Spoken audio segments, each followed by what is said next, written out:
everybody. My name is Schwaegerle. I'm a real estate broker and investor at Keller Williams Realty Central Coast. And Ben and I started this group a couple years ago and inspired people to take action and invest in real estate to build wealth through passive income and all the other things that real estate does for us. And so that's why we're here tonight. We're here to learn, and we're all about the growth mindset. And the growth mindset is that together we can achieve more. You know, the scarcity mindset is, oh, if you succeed, then I'm not going to succeed. We don't believe in that here. We believe that there's enough pie out in the world for everyone. You know, there's multiple pies. There's enough wealth out there for everyone. If you work hard and achieve it, you can make it happen. Okay, so that's a little bit intro on the group. And yeah, I'd say, anyone have any like big wins that they've new properties they've got under contract or deals they're working on since we last met that they want to share? What happens really quickly? Congratulations! Woo! Amazing. Oh, what do you got? I break ground on my commercial development on June 15th. Yeah. Awesome. Woo! Yes! Awesome. Camille and I, we had our first traveling nurse move out this month. And so then we're like, hey, we got a furnished unit. Why don't we try Airbnb? So we posted on Airbnb and we've been getting bookings. Testing out a unit. And then I have a property under contract in Paso that we're adding an ADU on. So and we're breaking it up into 3 units. And then we're supposed to close that next week. And then we got a lot under contract we're going to do a new build on too in Riviera Beach. Nice. Woo! Oh, man. And they just got married in the midst of all Oh, that. Yeah. Cool. So yeah, let's get started. We got a lot of good questions for our gentlemen here, and basically what we're gonna do is let them introduce themselves, kind of talk about your background. I mean, short, brief, and what you do. If you, Who you are, what do you do? Dave, we'll start with you. I'm Dave Arrona. I'm broker owner of Arrona Financial Mortgage Brokerage downtown San Luis. I'm a San Luis local. I was born and raised here. Went to Poly. Went there for actually ag engineering and learned a lot about building spreadsheets and all that. So I actually took that into this industry when I got into the industry back in 2000. And so I use that as my main source for communicating to my clients, giving them options, usually giving them a range of like 10 rates or so, with a bunch of analysis built into it, showing what their hold time is, what the total costs are going to be over that period of time, to help direct them into a certain rate. And right now, I'm not sure if you're aware, but rates are very, very high. They're horrible. But the trend is, or the expectation is from a lot of bond analysts and market analysts that we subscribe to, is that they will be coming down as inflation drops, which hopefully we'll see that next month. But kind of the game plan is for a lot of our clients, a lot of strategy is get in now with low cost, take a higher rate, reduce your closing costs, expect a refinance opportunity 6 months to a year down the road. But yeah, so I use a lot of analysis. That's kind of what differentiates me from everyone else out there. But yeah, got 3 kids, and that's probably takes up most of my time. Honestly. Yeah, yeah, especially that, mountain biking and swimming. So, but yeah, that's about it. Nice. awesome. I'm Chris Orsini. Moved to San Luis Obispo in 2004. Had no idea what a mortgage was at the time. I came from Berkeley and moved down here because the owner of our company, Chad Van Til, was a family member of mine. So I would come and visit him from time to time. Just fell in love with the area. I grew up in LA, actually. 2004, I think I could probably safely consider myself a local at this point, but you guys tell me. No? Come on, it's almost 4 years. I figured out 3, so I hope you got another year. Okay, one more. I work for Pacific Trust Mortgage, which is a local direct lender, a local correspondent lender. We started out as a mortgage broker, and then we became a direct lender. We sell to, I don't even know, 20, 30 different what we refer to as conduit investors. So you've heard of some of them. Chase, well, Chase might be the only one you guys have heard of, but Truist, U.S. Bank, some of the big boys, and then some of the little ones. We do everything in-house, so we underwrite in-house, we process in-house, we fund our loans in-house, which is nice because we can kind of work together as a team and problem solve and get together if there's issues with loans. Go walk down to the underwriter, the underwriting manager, and then we fund the loan off of our warehouse lines, and we sell it to whoever had the best rates of those people that I mentioned. So in 2012, I partnered up with Chad to become a partner of the sales side of the business, and Chad, another guy named Oliver Petrie, who's a good friend of mine. And so now I kind of run and manage the business. We manage about 20 different loan officers at the company, maybe 25, and I originate loans as well. So yeah, that's it. I've known Dave a long time. License 04, probably. Yeah. Do you guys go to school probably. together? No, I actually, Chad and I used to work together. Back when I got into the industry around 2000, we worked at a company called Mortgage One, and I think he left there maybe around 2002 or 3. I left there probably around 05. Yeah, because I first started my company at 6. Yeah. Yeah. So I've got three young boys, a wife, and yeah, a good life. So it's good to meet you here, and I appreciate you guys having me. Thank you. Thank Yeah, you. thanks. Can everybody hear, by the way? Yeah. Okay. Yeah, sorry about the whoever that. Yeah. Actually, Shades. You're next. All right. Hello, everybody. My name is Beck. I'm with American Riviera Bank. And unlike these guys, I actually specialize a little bit more on the commercial side, but I have an extensive underwriting and lending background. I do have some stuff, too, that does fit well with some of the residential stuff, some of the niche stuff that's out there. I'm only going to say this to get a dig in it. Chris, I'm a 6th generation San Luis Obispo County, born and raised. Although I did go away to college, had I lived anywhere else, I think I would have wanted to come here, but I went away to UC Davis. That's where I met my wife. I've lived and worked in banking in Seattle and San Francisco. And then when my wife was pregnant with our first, we decided to come back to a place like this. So I've been back for 17 years. I've worked for just a couple of small community banks. Most recently, again, American Riviera Bank, I was the guy they hired to open the office here in SLO. So literally my first job was find a location, then build a team, and then build up the rest. Did you guys self-fund that? Well, yeah. So anyway, that's kind of my background.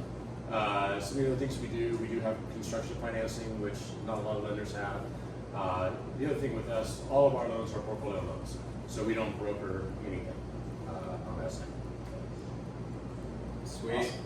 Sweet. Well, do you want to start off with questions? Or First question. Yeah. What loan do you think investors need to know about?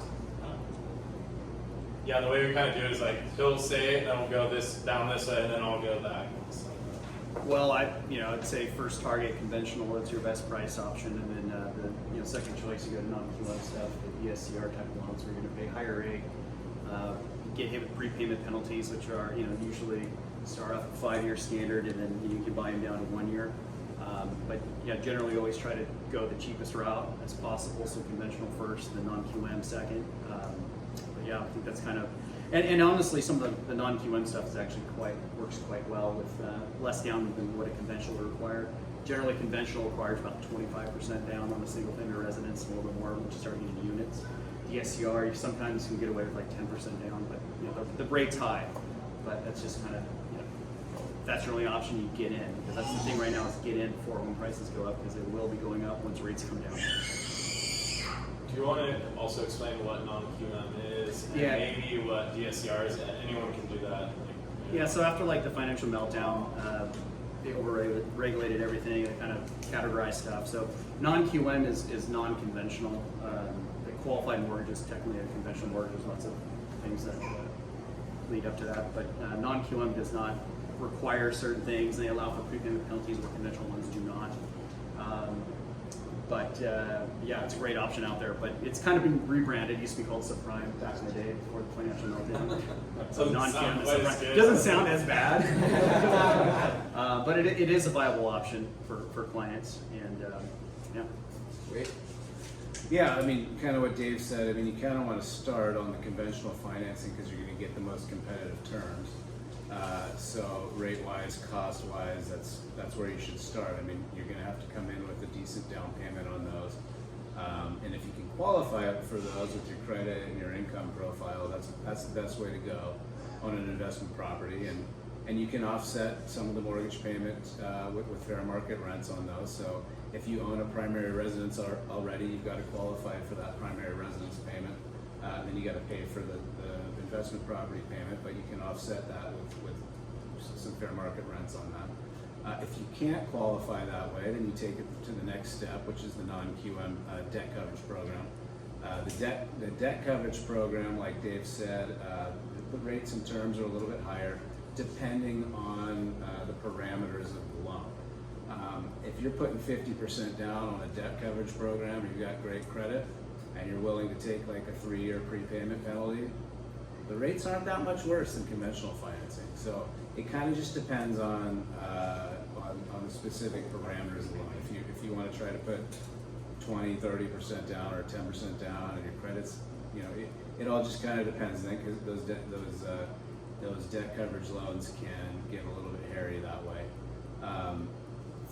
But the good thing about the debt coverage loan is that you don't need to necessarily qualify with your personal income like you would on a conventional loan. So you're qualifying the property. So basically what you're doing is you're taking the principal, interest, taxes, and insurance on the property, and if there's homeowners insurance, you take that full payment, and then you look at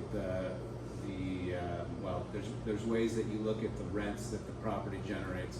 It's like a commercial loan. Jay knows all this better than I do. And then there's a debt ratio, and if I mean, kind of like generally speaking, if those rents outweigh that payment, then you should be fine. And there's different ratios there. The higher that ratio is, the better interest rate is on those debt coverage programs. So that's a good way to go if you can't qualify for conventional financing on an investment property. The third option is a private money loan. So a private money loan is just like an equity-based loan. And really that's just going to depend on your down payment. So if you are somebody who can't qualify for conventional financing, the property doesn't really cash flow on a debt coverage non-QM program, you want to look at the third tier, which is a private money loan. And a private money loan, if you can come in with, basically if you can come with 30% down, depending on the area, then your personal income doesn't really matter, your credit score doesn't really matter. It's just all about where the place appraises and how much you're bringing in on a percentage basis. The thing you have to be aware of on a private money loan is there has to be an exit strategy, because a private money loan is going to have a little bit higher rate, a little bit higher costs, and it's usually going to be like a 1-year loan, but you got to be able to pay it off. So you have to have an exit strategy, whether that's selling another property to pay it off and down and then refi, or fix your credit or whatever it is, and then refi that in conventional financing. So I don't remember what the original question was, but Investors need to know. I think they need to know that. Yeah. And would you consider private money hard? Basically, that's the new term for hard money loan, or are you considering? Because there is private money, private money, Yeah. like you're lending me money, or there's hard money, which is there's not really a difference. I mean, we have kind of two different ways to go about private money. Rate-wise, it's kind of the same. But we can lend private money off our warehouse lines, or we have individual funds that are raised and we can lend private money that way. It's kind of case by case. But yeah, hard money, private money, it's kind of interchangeable. What are the interest rates? I mean, so it's a little bit case by case depending on where the property is, how much the down payment is, that sort of thing. But generally speaking, it's a variable loan normally.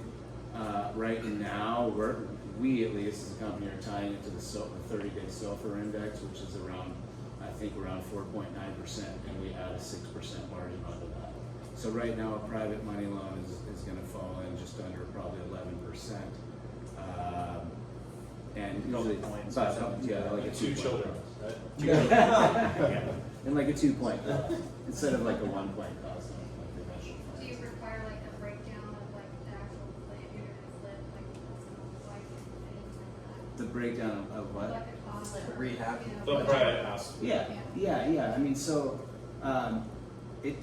we'll look at what the appraised value is. We'll look at what the current appraised value. I mean, so if we're doing like a construction loan, I mean that's a good question. You want me to talk about how a private bank? That'll probably be in a further question, so Okay. we're not going to go too deep into Okay. like the exacts at the moment. I forgot to mention one other thing on the non-QM. Another option also is bank statements too. You can qualify off your bank statements. So if you're heavy on deposits, they can qualify you on that. So if you don't have a job or whatever, they can use that as an alternate source of income as well, which sometimes will price out better than DSCR, depending on what DSCR ratio is. And what is it? So the bank statement has to show a certain amount that it can cover how many months of payments? Well, that's Or is there- reserves. I mean, they want to see if money left over after you buy a property. But essentially, with bank statements, if you're qualifying off of personal bank statements, usually they use 100% of your deposits. They'll, if you sold an RV or something, or if it was a one-time thing that wasn't actually a source of income, they'll exclude that. But they'll go back over, some are actually even doing over 3 months now, but generally it's either 12 or 24 months personal, they'll use 100%. And as far as if you're using business statements and you're 100% owner, generally off the bat they'll use 50% of it unless you have a CPA. They'll write a letter showing what your expense ratio is. And a lot of them will go down to expense ratio as low as like 15%. So that can work out pretty good. But again, you have to have a CPA that's willing to cooperate. I mean, you have some CPAs that aren't even willing to write a letter that you're self-employed. Like that used to be a thing, where we'd have to get confirmation that our borrowers were self-employed, even on A-paper stuff. And a lot of CPAs were like, we don't even want to write that letter because they felt they were liable. And my personal CPA said he wouldn't even write that letter because they go to seminars and they have their compliance sections that they talk about, and that was like the topic, that they broadcasted out. And so a lot of CPAs are kind of following suit. So I'm usually surprised when the CPAs willing to play, but it does happen. So Jay, how about we go with the same question that an investor, but like obviously commercial aspects. So. Sure. So, yeah, my answer would have been what these guys just said anyways, conventional and private. One thing I'd like to kind of touch on with the debt coverage loans is that, as Chris talked about, you need that ratio of the net operating income to the debt service. And usually, in my world, looking for a 1.25 to 1 ratio. In our market, where we basically work and exist, obviously our asset prices are really high. Our rents, while they feel high, are actually low in compared to the asset price. So it's really hard to get a high loan-to-value loan to qualify from that perspective. So that's kind of one of the challenges. One option that we have on the bank side, again, I do commercial lending, so I've never made a mortgage in my life. But we do have the ability to do a commercial loan, underwrite a commercial loan on residential property, including 1 to 4 units. And because I can do that, I can do that under an LLC. So that's just kind of one thing I want to kind of point out for those of you who maybe have LLCs or have own property in LLC where you did a 1031 exchange, and you're wanting to go from a, say, conventional commercial property, or maybe you own an apartment building, a 6, 8, 10 unit apartment building, and you're wanting to sell that and invest that in a couple different houses, but you hold that LLC, we can facilitate that transaction from that side. So that's probably the one thing I'll touch on that maybe these guys didn't talk about, that I could add to that conversation. Okay. And a lot of the non-QM stuff will allow for LLCs. Not all of them, but some do. Yeah, some you actually have to if you're refinancing, you have to take it out of your LLC in your name back into the LLC. So that's nice. And just to clarify on that too, just to put it in easy terms, the debt service coverage ratio is basically on your income divided by what your costs are to hold it. So generally those costs are going to be your mortgage payment, taxes, and insurance. So in the DSCR world, there's actually no ratio loans which carry the worst pricing, but they don't even look at that ratio at all. Most will go down to 0.75 ratio, which means you're negative cash flowing. A ratio of 1 means you're breaking even. Most commercial lenders require 1.1, 1.2. So to hit that target on a commercial property, sometimes it's like 50% down, 60% down. So a lot of clients that we get, they are used to single-family residence, purchase of multifamily 1 to 4 units. And once you get into the commercial world, it's a completely different game where you got to have a lot of money in it to get that property cash flow. Yeah, and when we talk about commercial, we're talking about zone commercial, or we're talking about 5 units or more residential. Or possibly commercial use too. Yeah, Question or for mixed you, use. while you're up here, could you do an assisted living facility in a single family residence commercial? Or I have a client that does a lot of those, so the only reason I ask. Yeah, we actually had one of those come up recently, and that was something we could probably do. That's going to be probably actually falling more like an owner-occupied type.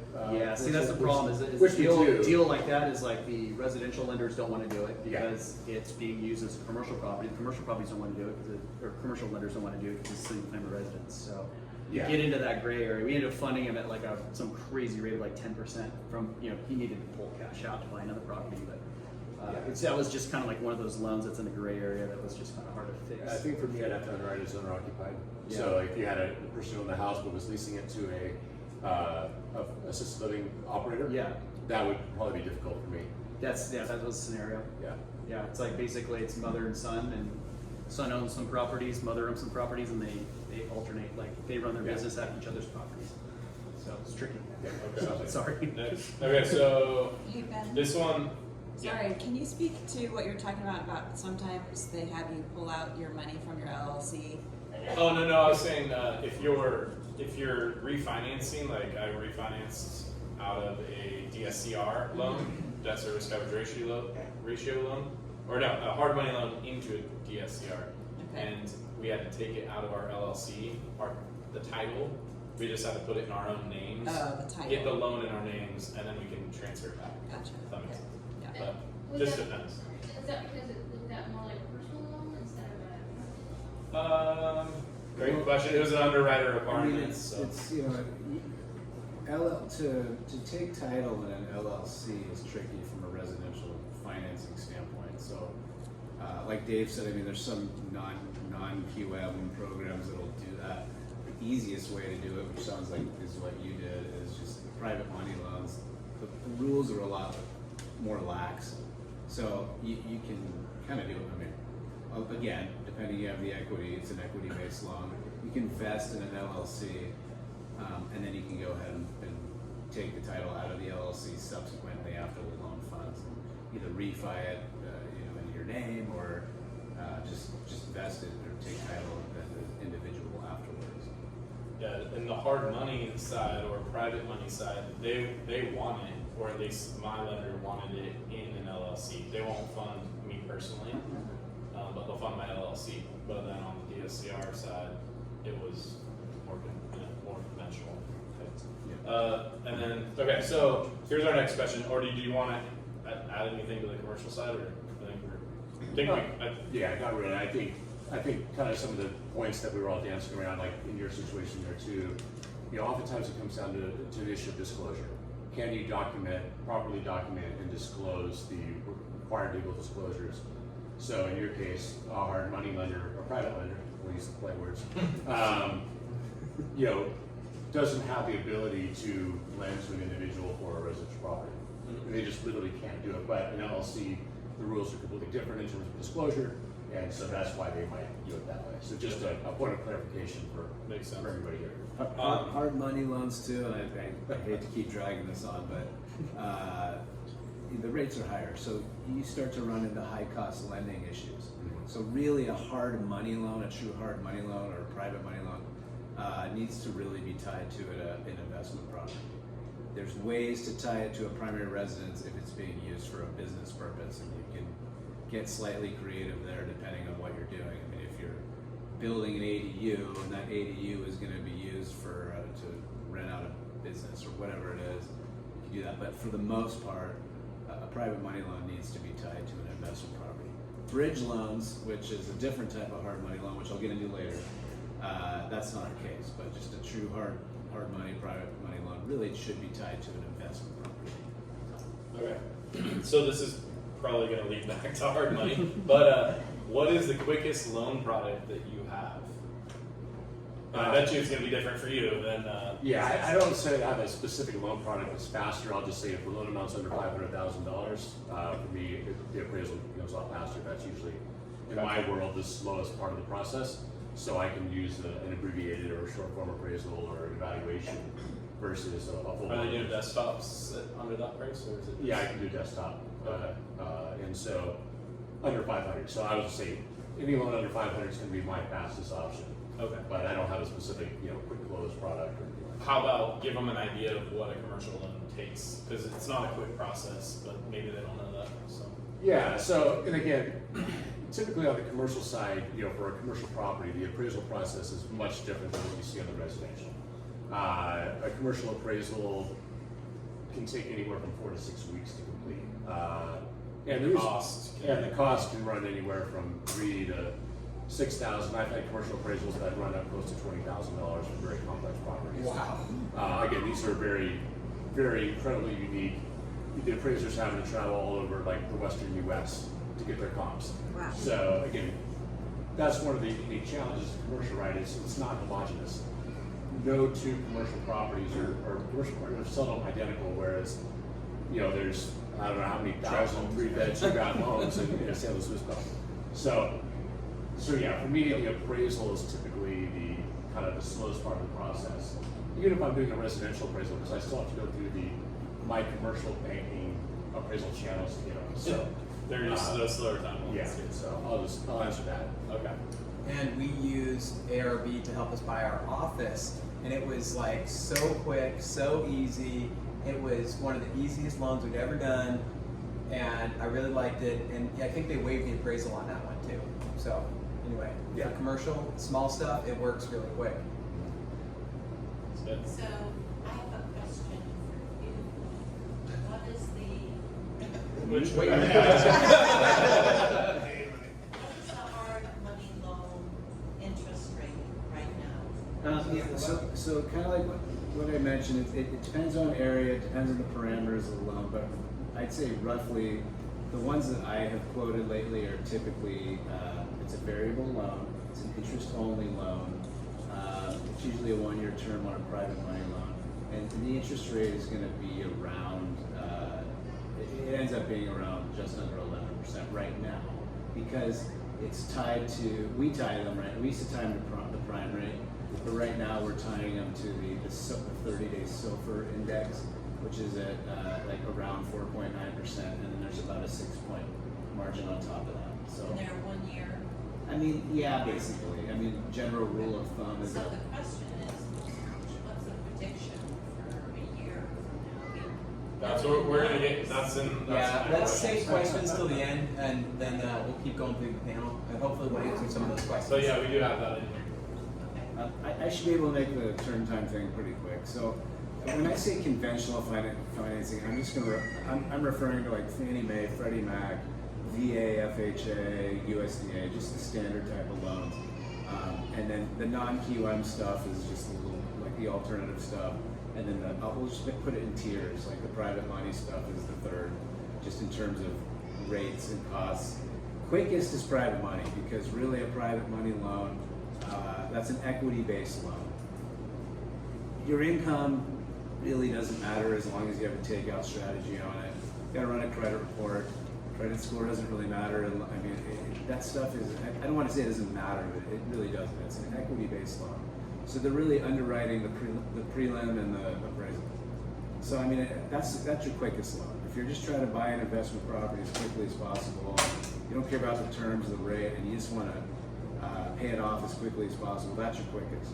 Conventional financing is your second quickest, particularly how slow everything is right now. I mean, we can churn a day, we can churn a conventional loan very quickly if you need to. And then non-QM, I'd say, probably takes the longest of the three. So if you're just looking for straight timing, that's it. Maybe a private money loan is the quickest way to tie up a property, do a private money loan, and then refi it later. So. Yeah, conventional FHA, VA, all the same pretty much.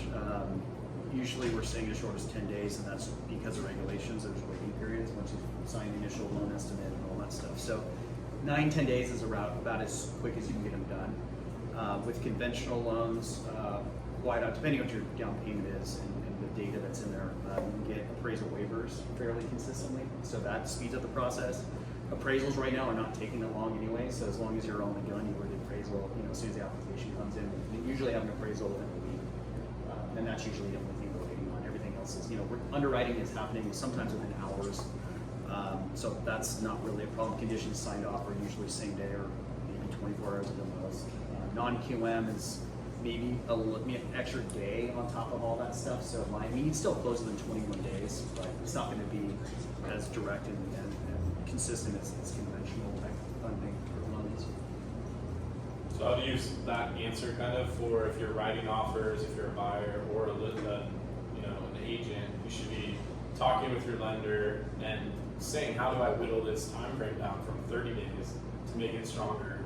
We usually write 21, 25, somewhere in that range, because we also don't want to cut their head off of like, hey, it's a straight timeline, because it is on the appraiser. And mainly it's just getting the borrower on board too, because sometimes we can perform as quick as possible, but sometimes it's like pulling teeth to get documents from clients, and and we'll take the heat for it, but it's usually that's the thing. Oh, I'll give you my basics tomorrow, or they send us one page out of 10 or something, and just constant asking and asking and asking. So if you're like willing to play ball and get your stuff ready when we ask for it and be thorough with it, then it can be a very quick and thorough and easy process.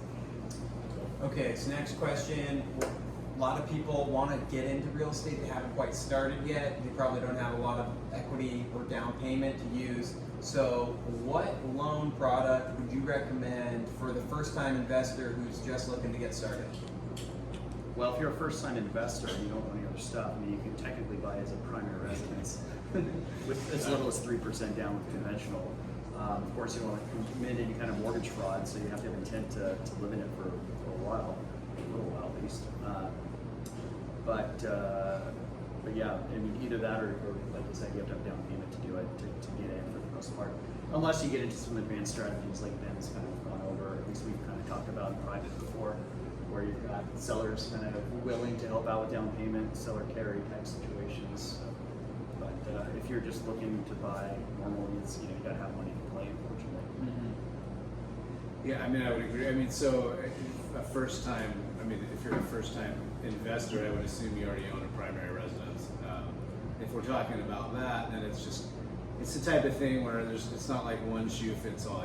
We gotta talk to our borrowers and see where they are financially, because I mean, the best thing to do is come up with 25% down and buy another house and buy it with conventional financing, because you're gonna get the best rates and terms. If you can't do that, then you just kind of go. I mean, it's going to be case by case. Then you look at the debt coverage, because we want to take care of our borrowers and make sure they're getting the best terms possible. And so we kind of just go down the line. If they can't qualify for like a debt coverage program, then maybe if you have a substantial down payment, then maybe we look at a private money loan. So it's kind of case by case depending on.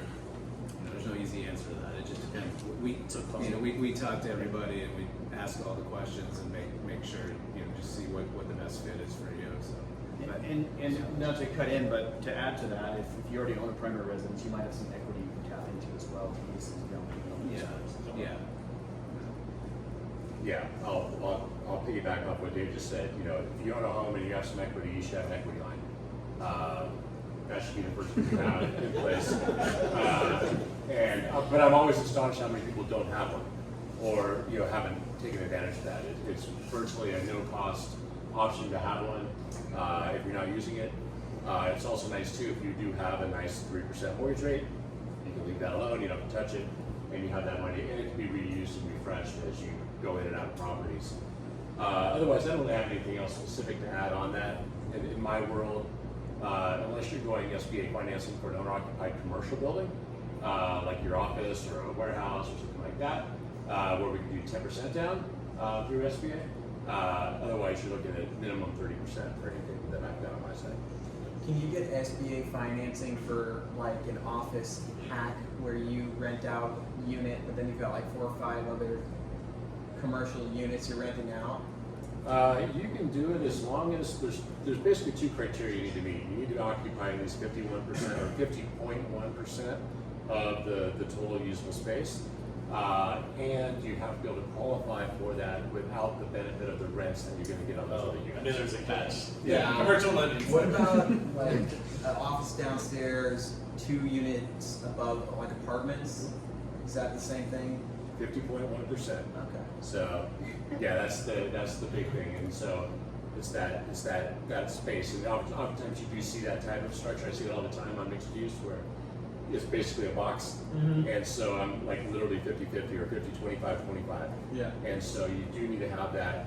Again, the primary or the majority of the property needs to be used for commercial. And so To add to your, or add a question is, who has the best HELOCs in town? Do you know, do you guys do them? You can sell yourself? Does someone else have them that you would refer them to? our bank does do them. Typically when I tell people who are inquiring or making those type of inquiries, obviously we would love to have your business, but at the same time too, I recognize that I'm a big believer in the real estate investment world. I'm a big believer in velocity. How quickly can you move? How quickly can you close? How quickly can you, if you're doing a flip, and how quickly can you sell? And so I've often found that in many cases, if you have an existing relationship with a bank that offers them already, start there first. Everybody's going to be underwriting to the same standards. It's consumer lending. We can't differentiate. Everybody has the same. They're all following the same rules. So if you have something in place already, I always recommend you start where you have that relationship. I think credit unions are also great. The one thing I will throw out that we do that a lot of other banks do is we do home equity lines on non-owner occupied residences as well. Woo! Woo! Wow. Yeah. So like rental properties and all that. Awesome. Yeah. Yeah, I mean to echo what Jay said, yes, we do equity lines. That's not our bread and butter. That's not what we're the most competitive at. So when I have a client who's calling me about an equity line, I'm usually going to refer them to one of the bankers in town that I know, one of the banks, because sure I could get them an equity line, but they're going to pay more for it, and I'd rather take care of my clients. So I'm sure Jay might be a good resource for that. SLO's a good one. There's good low cost to no cost equity lines out there that are prime plus zero. Our equity lines are more expensive than that, so I don't do them. So I mean I do them, but I refer them out because I want to take care of my clients. So That's fair. Cool. Yeah, as a broker, same thing. Like we usually refer them out to a big bank. We can do them. We can do like the non-owner stuff or the weird stuff that maybe, if the customer needs a better experience going through, maybe a little trickier. A lot of times retail, not saying anything bad about Jay at all, but a lot of times like you go to the U.S. Bank or Chase, you get people that sit behind the desk. Their salary, they haven't been vested in that industry for a long period of time. They don't truly understand how to structure deals. So we've had a lot of fallout from big banks, and we take over from there. But that's a good inexpensive start. Is definitely with a big bank, and that's highly recommended. Okay. So let's go back to the question I was supposed to ask is, I already own a home, and I'm getting this a lot. So I already own a home, and I want funds to build an ADU in the backyard. What sort of loan should I get? Do you guys have any products that we can use for that? Might overlap, kind of. We'll look at this situation. Everything's a puzzle, but usually equity lines can be your cheapest source of money. Rates are obviously higher, the prime rate being higher. If the rates were more cooperative, as far as first mortgages, we look at the opportunity for first mortgage refinance, full cash out. But everyone's different. Everybody's different. Okay. yeah, I mean these days, most of the time it's get an equity line, because if somebody's sitting on a 3% 30-year fixed interest rate on their first mortgage, you can't in good faith tell them to refi that. But what you can look at is you got to look at their overall financial picture, and you do their blended rate. So I mean, if they have a 4.5% first and the equity line's at 8%, and that makes more. Getting an equity line makes more sense, or does it make more sense to get them a bigger first, and the blended rate between the equity line is higher than getting the new 5.8756% rate? Then you talk to them about that. You guide them that way. But really, it's either doing a cash out refinance or an equity line of credit for a situation like that. Yeah, I think the home equity lines is the smartest, easiest, and most straightforward way. The only thing I'll add, and I'm not actually a big fan of this, but I'll just mention it again because I know everybody's looking for ideas. And we do construction financing. I don't like to advertise that. They're hard to do. They're outrageously expensive right now on the residential side, especially because again, we have to price every one of them the same. So But the nice thing about the construction financing is that we can lend into the future value of the property. So obviously, if you've got a property that appraises for $750 now, but after you add the ADU, maybe it's going to be a 1.1. We can lend into that 1.1 value from a construction financing. Now, the limits to that though is we typically won't go above a 70 to 75% of the value. So, you might be able to get, so there's that kind of that balancing act of just trying to determine what's the optimal point of borrowing. I'm doing the same thing with the hard money right now. Doing that if I wanted, I probably should have done construction because I've probably got better terms. But If it's owner occupied construction, you're almost paying hard money prices. So prime plus 2.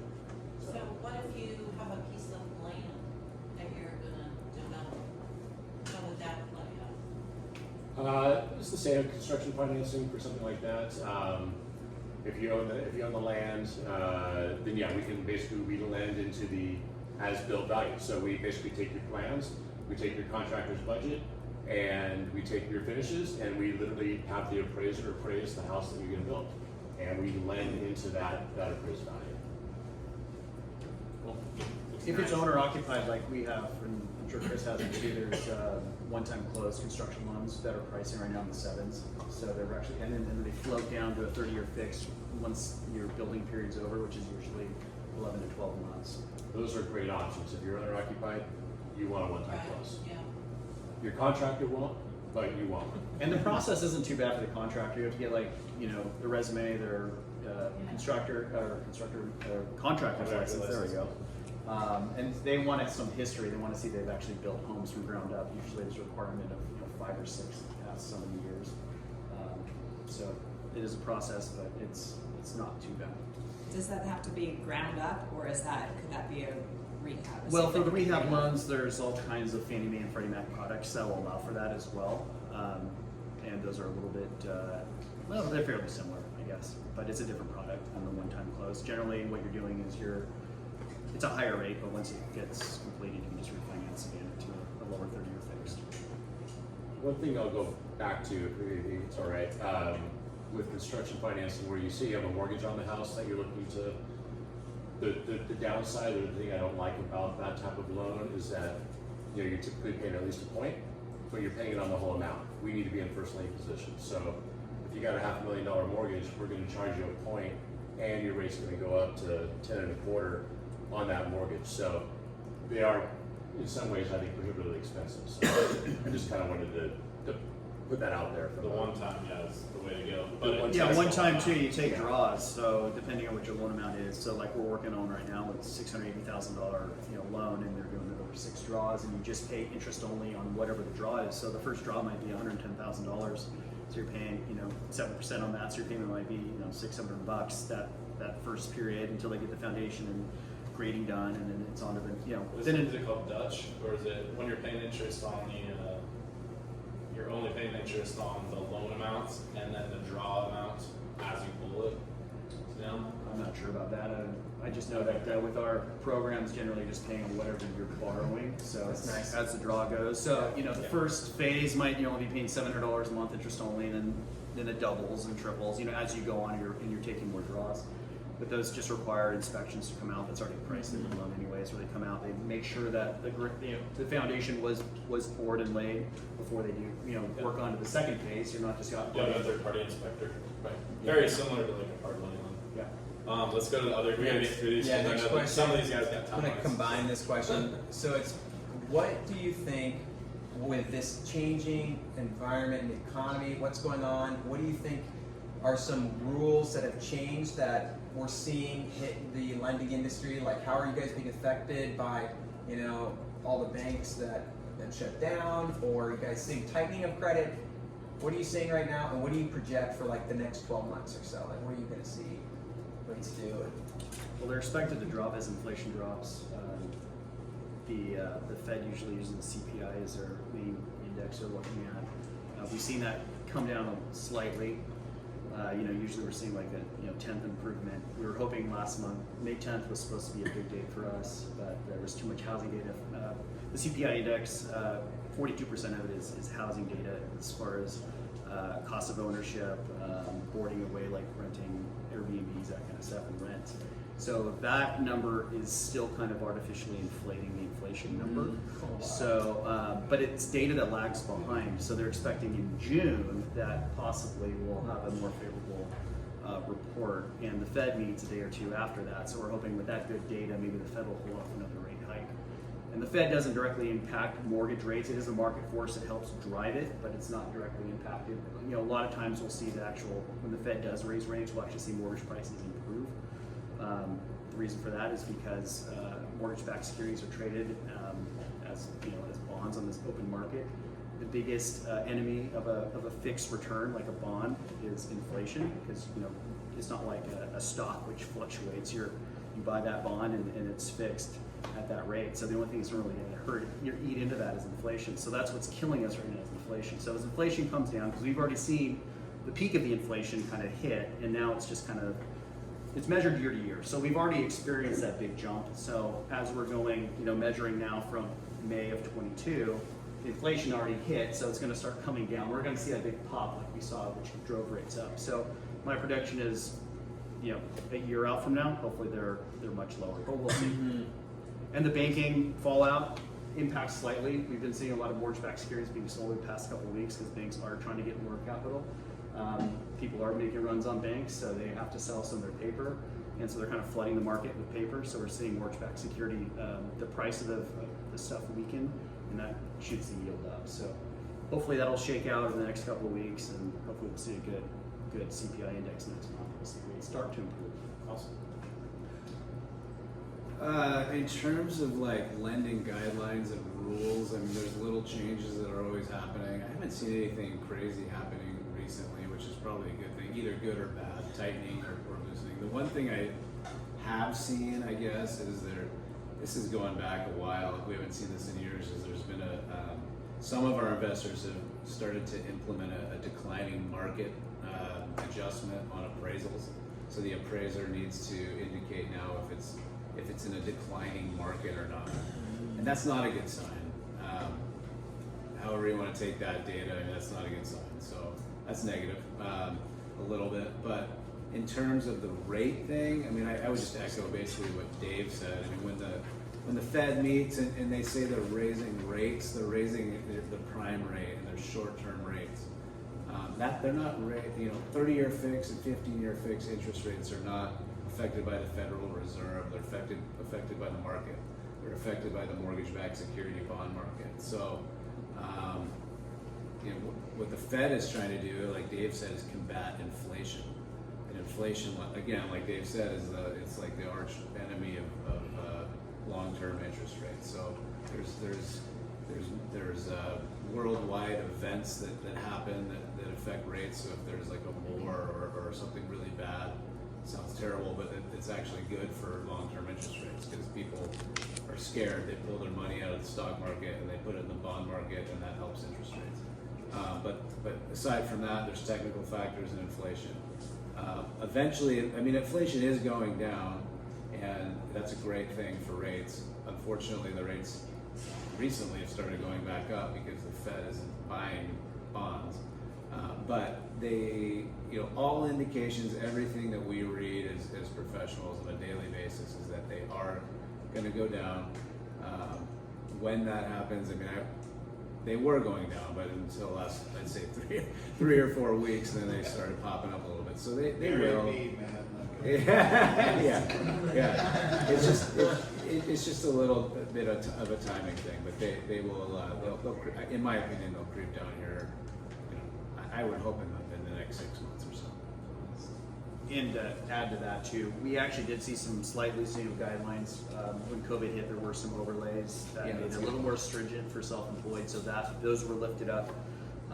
So we saw some positive changes, but nothing really that's too restrictive. Were some of those reserve overlays as well? No, they were mainly like having to produce like P&Ls. And business bank statements for self-employed borrowers, just some stuff. And sometimes, the underwriter gets into that stuff. They look at the liquidity of the business, and it can kind of get ugly. Yeah. So it's best that it's avoided, and that's now behind us. So it's good. Anything to add? Jay? I just have a question. I noticed that there seems to be a lot more commercial property on the market. Is it getting harder to get a commercial property loan? There's the kind of echoes in the comments that the guys on the residential side said. There's not really a change in terms of like underwriting standards. Like we haven't updated or changed our credit policy. The biggest impact on credit in my mind is the fact that that cost of borrowing is higher. So it's just harder to qualify. You need to have more income. A property needs to generate more income. On the commercial side of things, what I'm seeing is obviously office is really tough right now. The return to work things, everything around that, office rents are falling. There's a lot of vacancies, and when we underwrite everything to debt coverage ratios, the properties just don't have the ability to service that type of debt. Properties are going vacant, and so that's why I think you see a lot of those types of properties kind of out there right now because people need to get out underneath them. They can't service the debt or whatever the case might be. Anecdotally, there's actually in our markets here, specifically San Luis Obispo, there's a shortage of manufacturing and warehouse space. And so while the cost of borrowing is a little higher, the demand is actually there. A lot of my borrowers, a lot of the clients that I'm working with on the bank side are doing quite well. I don't really see any weakness in the economy from people are still earning, the unemployment's what, 2.5% or something like that. So I think there's high demand for certain types of space. Office, obviously. I think probably at least 6 to 12 months, the current rate environment that we're going to see. I was at the UCSB economic forecast yesterday in Santa Barbara, and one of the governors of the Reserve Board was there speaking, outlining his things. I'm reading between his lines. I think we'll see a pause in June and maybe an increase in July. That's just my anecdote. So. And then You said decrease or increase. Yeah. I say nice. Well, I thought, and then I'm like, oh. Well, and the reason for that is while inflation has come down, it still seems to be hovering around the 5% range on an annualized basis. And the Fed has made it very clear that they're targeting 2%. So I would anticipate that they're going to keep the hammer going until it gets down to that 2% target. I like to use an analogy. They're like squeezing the throat and like choking it out, and until it can't breathe anymore, and then they'll let it go. There you go. And then a fun fact, mortgage insurance premiums for FHA loans did come down a little bit, which might save a couple $100 a year, which is nice. And then they also now want to see a 1-year seasoning period for cash out refinances with Fannie Mae, Freddie Mac as of April. So those are two. That was a bummer. Yeah, two things we'd seen, so that might affect. And that's when you maybe have investors. to look at a non-QM option or something that Yeah. doesn't have a seasoning requirement. Or if it's jumbo loan, they might not require it as well. But, I'd say the FHA mortgage insurance thing. I wouldn't say it came down a little. It came down almost by half. yeah, it was like 50 basis points. Yeah, it was a big. It was a big. It's drop. still expensive though. It's still like 55 basis or 50 basis points. So that's still a more expensive Yeah. option than conventional. The FHA is kind of like our last route. Yeah. Usually conventional first because you can get MI. I mean, if you're putting down 10, 15%, your MI could be like Can 15%. you still do a 3% conventional, or is it 5?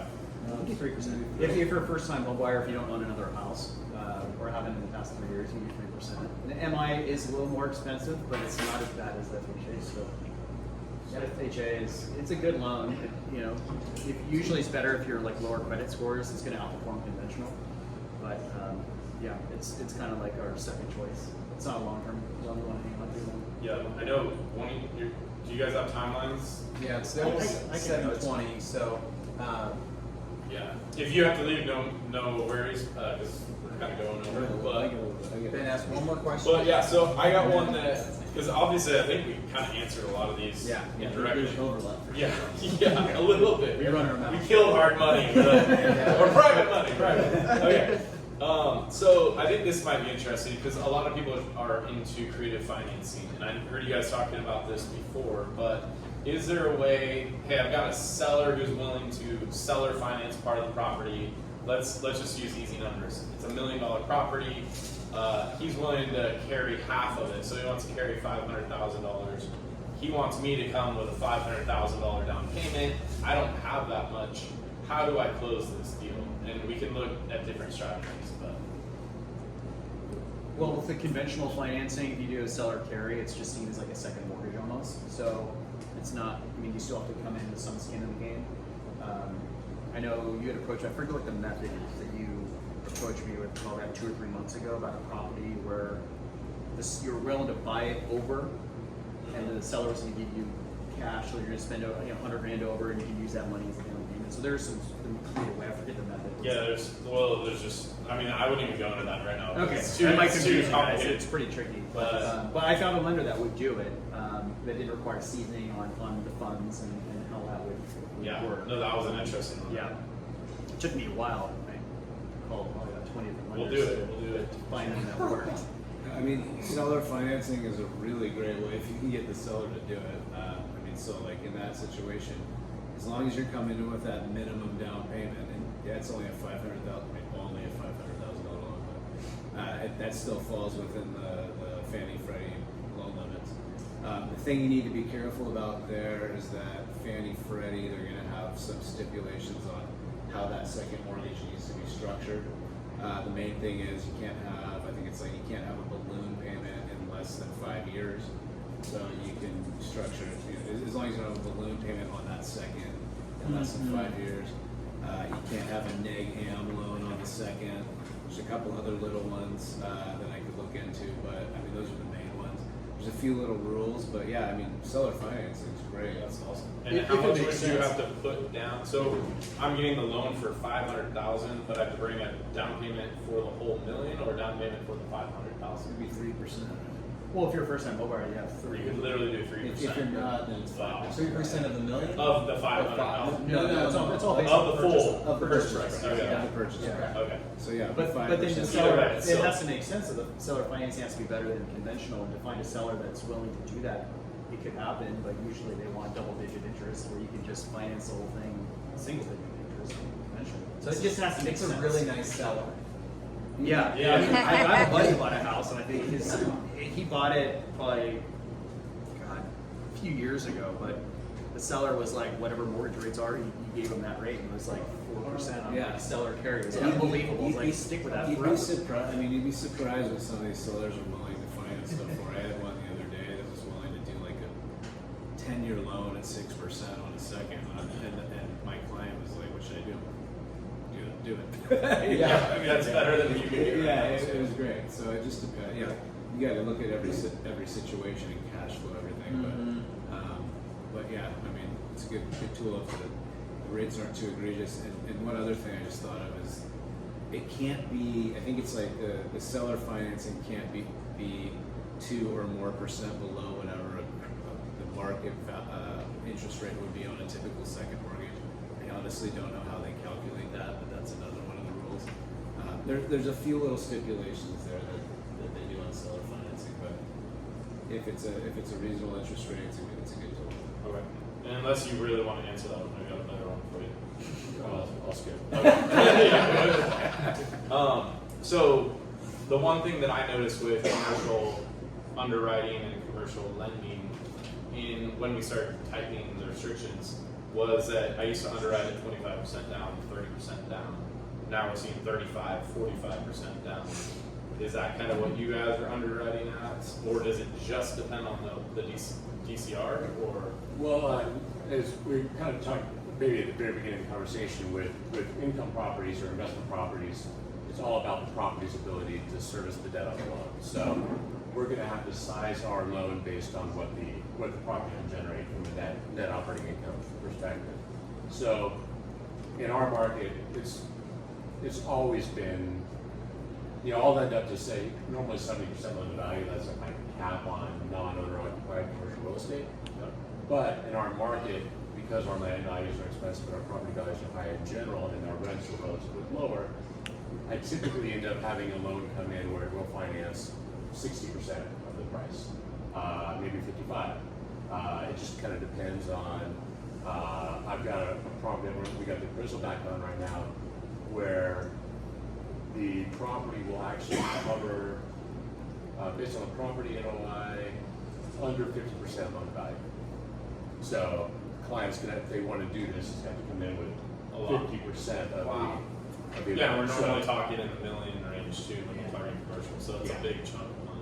And again, this is on a particular asset class that's still very valuable and in high demand and whatnot. So, but yeah, it is again, you've got a low cap rate property with a high interest rate environment, and coupled with rents that just aren't able to be supported to match with that asset price. Okay. It's a tough one. And last part of that one, which I think we might see some differences here, is commercial rates versus residential rates.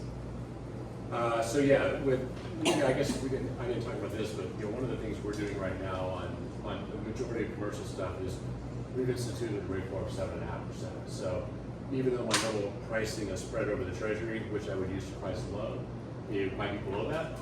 As we're kind of riding out the volatility that we're seeing in the interest rate environment, we're setting rate floors at 7.5%. There are some ways around that with like interest rate swaps and things like that, where we just priced it was a $13 million loan, commercial loan, and with the interest rate swap, we were able to get that out at 5.6.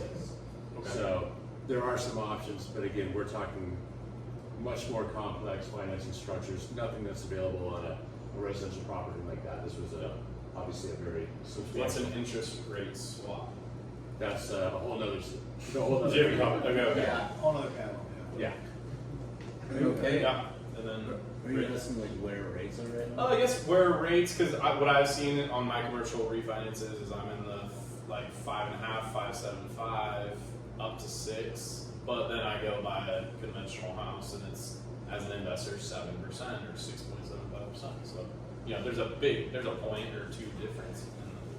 Yeah, I mean, so it depends on what kind of loan you're getting. First of all, I mean, government loans right now, VA, FHA, USDA loans, their interest rates are a little bit lower than like a Fannie Freddie loan. When you walk into a bank, that's a Fannie Mae Freddie Mac loan. It's a conforming or an agency loan. They're advertised paying 1 point.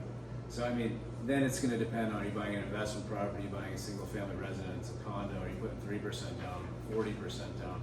I mean, it's across the board. I mean, I guess generally right now, I would say government rates are maybe in the high 5s, like the real high 5s, and then the Fannie Freddie stuff probably in the mid 6s if you're paying a point. They're creeping up towards 7% if you're paying 0 points, roughly. But that's all assuming you have pretty good credit, decent down payment type of stuff. Once you start getting into that lower credit range, things change, and lower down payment range. Although, when you asked about changes that have come out recently, I can't believe I didn't mention this. So, I don't know, about a month or two ago, Fannie Freddie came out with some new loan level pricing adjustments, which essentially what they are doing, which is a little bit counterintuitive, is they're benefiting. It's traditionally been, if you have good credit, you're going to get a lower interest rate than if you don't have good credit, right? They're equalizing that a little bit so that if you have a lower credit score, and there's a whole grid, but if you have a lower credit score, they're kind of incentivizing them a little bit more on the rate, and they're kind of taking away a little bit on if you have higher credit. That's how they're compensating for that. So it's across the board. That range of rates that I just gave you guys should be somewhat accurate, I would imagine. Yeah, very similar. But to maybe speak a little more into LLPAs, they increased everyone's cost. They just did it less to the lower credit scores. So everyone, like before, for example, the LLPA, if you're putting down 20%, you're 740 FICO, used to be a quarter point add-on, now it's like 0.875. If you're a 660 FICO, it might be like 2.6 points, where maybe before it was 2.5 or something. So they didn't increase it the same across the board. But if you have a lower credit score, you definitely are paying a higher rate. So the media completely flipped that. Didn't we see a decrease for second homes and investment properties too? That was a good thing. There are some improvements. There's actually, it's been circulating around. It's like a heat map where it shows like green areas where the improvements are and red where it got worse. And yeah, you're right. With the second homes, investment properties, lower loan to values, those improved. So you can't just say like, it went up or it's worse for higher credit people and better for them. It Yeah, it still depends sucks on if the you time. have a low credit Yeah. score. It's still bad. It's just not as bad as it could have They been. gave, for the most part though, they gave lower credit profile relief, and I'd say higher credit profile if you're in a certain range. It did seem So- counterintuitive. Yeah. Right? I was like, I'm just not going to make this credit card payment so I can refinance. It's almost like just like a money grab too. They just increase the costs, across the board for everyone. Just like they did with COVID with refinance, with cash out refinances, they made those more expensive because everyone was doing that once they had all that equity from. Goes back to the rate system of, I appreciation. feel like credit is kind of a rigged system. But, Yeah. yeah. And they did do it for debt to income ratios. They just retracted as well. So it was if you're above like a 40% DTI or 45, there was additional pricing add on. They removed that. So That would have been. Should we open it up? Any Does anyone got questions some from the questions? group? And then we'll let these guys Anything? talk. You're dying to know. This is your chance. we put them to sleep. It's our plan all along. You guys got to buy more properties. You'll have more questions. Garrett? How much do you take on equity? I mean, typically they're going to go, depending on who you talk to, they're going to go up to 80% of the value of your home. You probably peak around, if you really do some research, you get up to 90%, but for the most part, about 80%. What are the rates on this? The rates I've seen, the best rates are prime plus 0. So prime, I think, is at 8.25 right now, and with 0 margin. And that's usually from like the bigger banks. If we were to like do it on our side, it might be like prime plus 2 or something. But usually, like in our world, we can go up to 90%. Yeah. So we're usually a lot more aggressive than banks are. So if you're just looking at that 80%, that's the cheap, inexpensive way to go. But if you're looking to squeeze as much out, then that's when you Yeah, pay for it. yeah, that's when you pay for it. Yeah. That was you only paying once you take the money, as you take it out and use it. Correct. It's like a credit card. Yeah. But on some of those Oh. higher loan to value stuff, there might be a cost like origination fee, appraisal, maybe some escrow fees, notary, that kind of That's stuff. a good point though. She's talking about, so like there's a HELOC, like a line of credit, and then there's also the home equity loan. Yeah, HELOC, which that's just a you're second gonna have to- mortgage. Yeah, so there's two difference. Yeah, and Make so sure you HELOCs, know what you're getting. and just so you know, HELOCs are fully adjustable. They're usually tied to the prime rate, so they are adjustable. Hopefully, there's only be one more rate increase in the near future. Maybe another 0.25%, and then hopefully they'll go down from there. Like a year or two ago, when we saw the writing on the wall, we knew it was going to be going up. So there were some clients that maybe had equity lines that they wanted to cash out and refinance, and their first mortgage to pay off their second because they knew that it was going to be doubling or tripling. I had a couple clients that were in that realm where they're down at the 4% rate on their HELOC. Maybe they had 3% on their first, and it made sense to refinance all of it at 4%. This is mid last year when rates were still okay. Yeah. But you just have to analyze The everything. best way to conceptualize a HELOC, it's like a credit card on your house with a lower interest rate than a credit card. That's exactly how it works. So you don't have to pay on it if it's easier. You can borrow and pay it down. Some banks might have like a minor maintenance fee. of That's $100 what, a yeah, year. that's why it works great for flips, because you're selling it and then you pay it off. And you don't need to like You do run it. anything. It's like your money's there. Yeah. It's big enough 2 line. years. You don't Yeah, have to so come back anytime. so the mechanics of it generally, you can play with it for the first 10 years, borrow against it, pay it down. It's just like a credit card, and then at year 10 they go, okay, now you have to pay this off for the next 20. Yep, and then you get another one. And it's Hopefully fully it's- amortized at that point. It's not interest Yeah, only. so not pretty risky. What were the costs that you were saying could be involved with those two? You were saying with the Equity line through like a broker or banker, I'd say probably $1,000 between maybe $1,200 between appraisal and title and escrow fees. Because sometimes they want a mini policy or sometimes a full policy depending on how big it is. Some are doing desktop though right now, right? Yes. Or is that Yeah, where yeah, it says yeah. hours? Like we have a program right now. It's They're nice. they call it the 5-day HELOC, where it's been fairly popular. Where there's no other costs involved. It's just a 1.5% origination fee, or I think it will go up to 3. They give you like rate options. You can choose what rate, what your margin is, and then whatever your initial draw is, they'll fix that actually for 5 years, and then if you pay it down, then it just fluctuates after that. That's kind of an interesting feature. It's not so hot right now. It would have been cool, 2 years ago, a year ago, when prime was much lower, to have, to borrow money fixed, because an equity line isn't like a loan you want to keep long term because the rate is so high. Dave, is that with figure mortgage? Yeah, we've got a lot of wholesale lenders that have that same product, but yeah, it is Like, essentially, a lot of people have that. yeah, Same. yeah. So it's like, a quarter of our lenders that want to do equity lines, they all pretty much have that program, which is frustrating because sometimes people don't want that program, so we have to find the other ones that are like the more normal ones where it's because that one actually uses an AI system to underwrite, and I don't like that so much because it takes us out of it. We're like, being a broker or a banker, like we hold our clients' hands and we do a lot of the legwork through it. Where the AI system requires them to link up like the IRS account or their banking account through Plaid, and we don't get to see as much as what's going on or talk to an underwriter because it's like an automated system. So it can work out great, but it could also be really ugly too. Sweet. Any closing statements you guys got? Do you have a question? That's okay. I mean, No, go ahead. Yeah. well, actually, on that question about, or that answer about the AI, so how do you see, like, with ChatGPT and all that kind of stuff coming in, like, do you notice it kind of sort of taking your position? I don't, because it's kind of more of a service-based industry to where, not to knock on banks, but if you go to a bank, you're probably gonna have a not that great experience, and you're gonna have to do a lot of legwork yourself with a broker or banker. We're gonna do all that for you. With a fully automated AI system, it could get really sloppy and messy. Yeah, I mean, it could go that way. It's possible. I mean, who knows?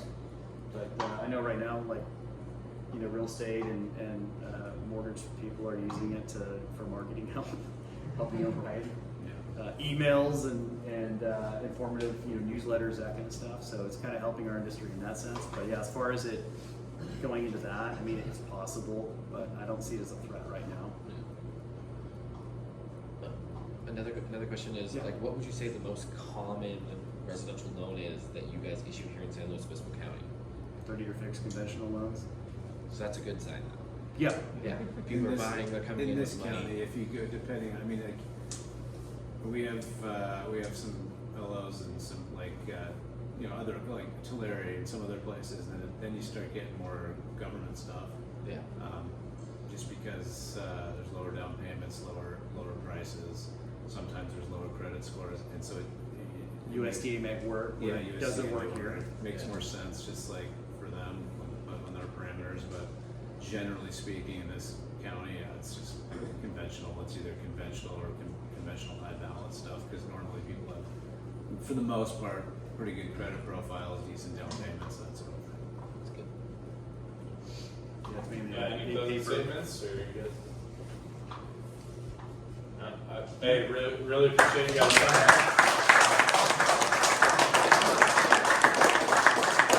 Thank you all for coming. If you guys haven't signed in yet, you can do that, and we'll send out a YouTube video as well as the dates. Our next date is... I was gonna say, if you want to reach out to these guys directly, grab a card from them or grab their contact information, because like they're up here, but they also do business. So like talk to them, network, So they're giving their time. Our next date is June. Wednesday. I want to say the 18th. I think it's a Wednesday. I think it's the 15th. I know. It is coming up in like a month. So June. I want to say 18th or 15th. I think it's 18th. 18th is Sunday. Hold on. The 14th. 14th, guys. Way off. June 14th. Write it down in your calendars. Bring a friend next time, and get out there and go get some deals done. Thanks for being here, everybody.